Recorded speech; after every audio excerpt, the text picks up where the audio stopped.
Umkhoswamhlanga is a ceremony where young women gather to present wreaths to the king, symbolizing their purity and commitment to Zulu heritage. But beyond the vibrant colors and rhythmic chants lies complex symbolism and a powerful exploration of identity and women's empowerment. Ngiqale ngina-12 kuhamba intombi zomhlanga. Ngifuna ukwazi ukuthi indaba kubalulekile ukuthi umuntu ayigcine azazi njengentombazane, just to learn outside of my mother's teachings ukuthi amantombazane ayiphatha kanjani from i-perspective yogogo yabo bakudala bakhule nje ngosiko kuphela. Yeah, I think that's me. Usiko lami lisho ukuthi njengoba ngumZulu kufanele ngiyiqhenye ngobuZulu bami. Nalo msebenzi engiwenzayo ukuhlola abantwana ngiwenza ngoba ngiyawuthanda futhi ngenzela nesizwe ukuthi sibe khona ngoba isikhathi samanje isizwe siya ngokushabalala. Ukuhlola abantwana nje kuyinto ebalulekile esikhathini samanje ngoba abantwana abaningi bahlukumezeka kufanele kube khona umuntu obagayidayo. As modernization and globalization transform Zulu society, Umkhoswamhlanga faces new challenges. Changing values and feminist critiques have sparked debates about its relevance. Can this ancient tradition adapt to the needs of contemporary women, or will it remain a relic of the past? I think after the king decided to go pay lobola for a person who has more than 2 kids, I think. Yeah, it then changed the perspective yamajiji namabutho on the history of like ubukhosi bakaZulu akukaze kwenzeka kuqala ngayo.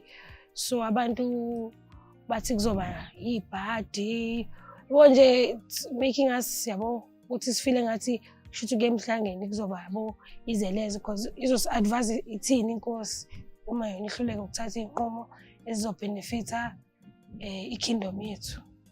So yeah. I find it interesting because before colonization we weren't wearing much, you know, and I think as African people it's where we can still be emancipated and just free ourselves from these things that we were taught by the colonial powers, because the West has really sexualized bodies.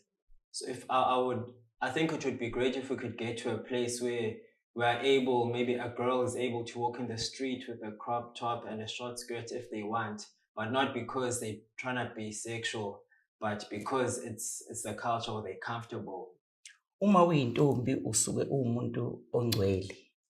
Uma umuntu wesifazane ongathintiwe ungcwele. Kodwa uma uyintombazane esithintiwe usuke usungasafani namantombazana angcwele. Intombi iyinto ehlonishwayo ngoba noma ngabe kwenzekani emzimbeni wentombi ngisho ingawa ingubo igqokile akekho umuntu ozovala amehlo. Kodwa mina mangase kuwingubo manje wonke umuntu angabheka eceleni. Intombi ke umuntu ohlanzekile singasho kanjalo. Uma uyintombi nje usuke umuntu ohlanzekile. Kodwa once wathinta umfana usuke usungcolile. Inkinga yami mina iqale uma sekuthe umndeni so phoqa ingane noma uphoqa intombazane uthene ihambe ukhosi obuhlanga. Hayi mina angihambisani nayo lento leyo ngoba akikho ukugcina usiko lokho ngomthetho uma usuyibhekisisa. Leyo nto sokuthi intombazane isiyenzela ukuthi ijabulisa abazali, siyenzela ukugcina igama, hayi ngoba soyigcinisa usiko. Manje yona engingahambisani nayo, ngiyangithanda ukuthi kube yinto eyintshisekelo phuma ngaphakathi kuyona intombazane. Essentially the idea of just finding out whether how pure the women are. I think it is a good thing. I look at it from a place of a woman's value in a way, because growing up as a man, you're told that you need to find a good value woman, you need to take care of this woman and do all these things. And I would like to say that majority of the men are raised in that environment. I think abazali bafakela kakhulu iy'ngane zabo i-pressure ekuthenini ukuyigcina ini, you shouldn't go see abafana bayivalele. I think you should allow your daughter to explore kube uyena owaziyo ukuthi ekhaya ifundisweni, not ukuthi umfakele i-pressure ekuthenini hlala uzube na-30 ulinde umkhwenyana, because sometimes abanye babathola abakhwenyana. So kubalulekile ukuthi umzali ayinike ingane i-opportunity ukuthi yenze amaphutha. Umkhosi Womhlanga is a window into the complexities of Zulu culture, women's empowerment, and the human experience.